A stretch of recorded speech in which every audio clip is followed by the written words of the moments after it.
Assalamualaikum warahmatullahi wabarakatuh. Perkenalkan, nama saya Medina Khairani dengan NIM 2303682. Pada kesempatan kali ini saya akan mempresentasikan proposal penelitian saya yang berjudul Uji Toksisitas Ekstrak Daun Salam Syzygium polyanthum dengan metode BSLT dan studi in silico terhadap protein EGFR sebagai target terapi kanker paru-paru, di mana mata kuliah ini diampu oleh Bapak Dr. Riga, SPD MSI, dan juga dosen pembimbing akademik saya, Bapak Prof. Dr. Hadian Zainul MSI. Pada presentasi kali ini saya akan membahas 3 topik penting. Yang pertama yaitu latar belakang, berbagai permasalahan yang akan saya bahas di sini dan juga apa solusinya. Yang kedua itu adalah tinjauan pustaka, teori-teori yang dapat mendukung dari penelitian ini.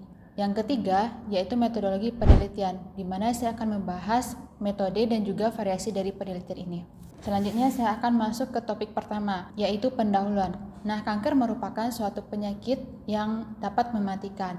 Nah, kanker paru-paru itu merupakan pertumbuhan abnormal yang terjadi pada sel paru-paru.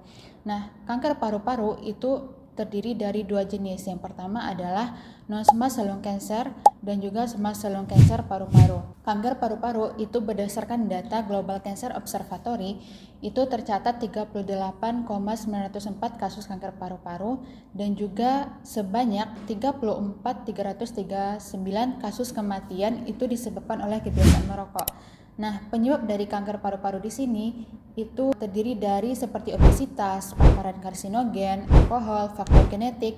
Akan tetapi di sini saya lebih meng-highlight bahwa penyebab tertinggi dari kanker paru-paru itu merupakan kebiasaan merokok, baik perokok pasif maupun aktif. Nah, dari berbagai permasalahan tadi sudah banyak pengobatan-pengobatan, di antaranya itu pengobatan konvensional, pengobatan modern. Nah, untuk pengobatan konvensional itu ada pembedahan, radioterapi, kemoterapi, dan juga untuk pengobatan modern, imunoterapi, terapi gen, dan terapi target. Nah, berdasarkan dari pengobatan tersebut, sudah banyak meneliti bahwa penggunaan bahan alami, salah satunya di sini saya menggunakan daun salam. Nah, daun salam sendiri itu tidak hanya sebagai pemasakan, akan tetapi bisa juga dieksplor untuk obat anti kanker. Nah, selanjutnya dalam penelitian ini saya melakukan secara in vitro dan juga in silico. Nah, secara in vitro itu saya akan melakukan uji awal BSLT menggunakan larva udang Artemia salina Lech. Sedangkan secara in silico saya akan melakukan molecular docking, di mana instrumen yang akan saya gunakan dalam pendukung penelitian ini yaitu LC-HRMS. Nah, mungkin penelitian-penelitian sebelumnya itu sudah melakukan bahwa penggunaan daun salam, akan tetapi di sini terdapat 2 poin penting. Yang pertama yaitu daun salam tetapi targetnya bukan kanker paru-paru. Yang kedua itu tanaman lain tetapi targetnya kanker paru-paru. Nah, disinilah saya menemukan research gap atau celah dari penelitian saya bahwa uji toksisitas ekstrak daun salam itu dengan metode BSLT dan studi in silico terhadap protein EGFR sebagai target terapi kanker paru-paru itu masih terbatas. Untuk itu dapat dijadikan sebagai celah dari penelitian. Mungkin ini merupakan sebuah data-data yang saya kumpulkan dari penelitian sebelumnya, bahwa di sini saya dapat menyimpulkan bahwa daun salam itu memiliki aktivitas sitotoksik yang paling kuat dan juga di sini terdapat kanker T4, T7 dan juga kanker Salmonella. Selanjutnya ada tanaman lain tetapi targetnya adalah kanker paru-paru. Nah, di sini saya dapat menyimpulkan bahwa berdasarkan penelitian ini dia menunjukkan aktivitas sitotoksik yang lemah. Nah, yang berarti dari penelitian ini kita dapat menggabungkan bahwa si daun salam ini memiliki aktivitas sitotoksik yang lebih kuat. Nah, identifikasi masalah dari penelitian ini, yang pertama, tingginya kasus kanker paru-paru dan dapat menyebabkan kematian di Indonesia. Yang kedua, kasus kanker paru-paru yang disebabkan oleh kebiasaan merokok dan paparan zat karsinogen. Yang ketiga, belum adanya laporan penelitian terhadap prediksi sitotoksik Syzygium polyanthum terhadap sel kanker paru-paru. Batasan masalah, spesies tanaman yang akan diuji adalah daun salam, analisis docking menggunakan perangkat lunak yaitu MOE dan Swiss ATME. Analisis kandungan kimia menggunakan LC-HRMS dan ekstrak potensi anti kanker tertinggi. Selanjutnya adalah rumusan masalah. Nah, rumusan masalah di sini itu berapa kapasitas nilai aktivitas sitotoksik ekstrak daun salam terhadap sel kanker paru-paru. Yang kedua, senyawa metabolit sekunder apa yang terkandung di dalam daun salam, seberapa besar potensi senyawa bioaktif daun salam sebagai kandidat anti kanker paru berdasarkan prediksi ATMET. Selanjutnya adalah tujuan penelitian. Tujuan penelitian di sini yang pertama menentukan nilai aktivitas sitotoksik ekstrak tanaman Syzygium polyanthum terhadap sel kanker paru-paru. Yang kedua, mengidentifikasi senyawa metabolit sekunder yang terdapat dalam daun salam.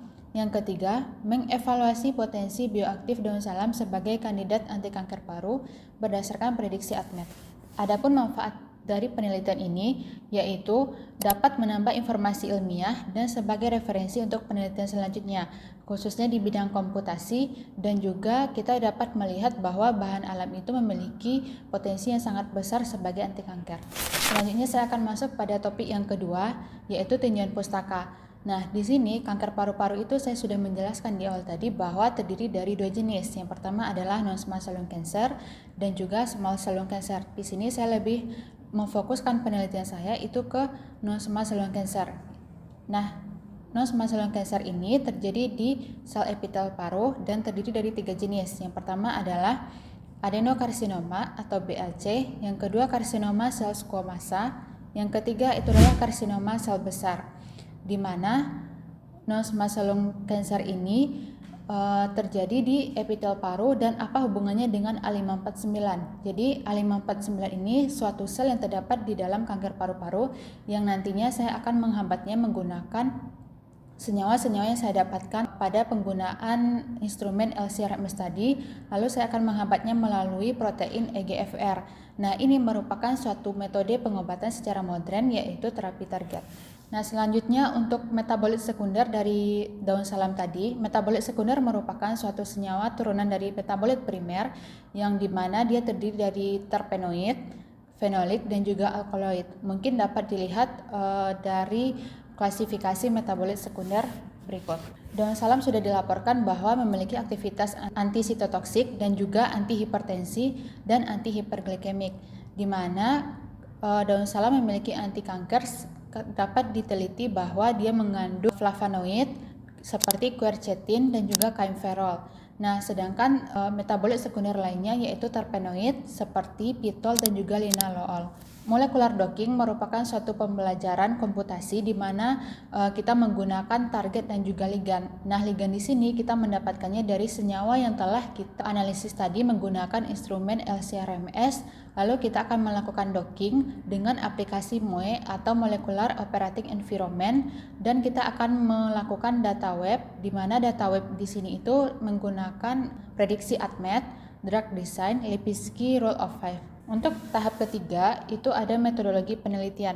Nah, metodologi penelitian di sini waktu dan tempatnya itu pada bulan Maret 2026 hingga bulan Juni 2026. Dilaksanakan di Laboratorium Biokimia Fakultas Matematika dan Ilmu Pengetahuan Alam Universitas.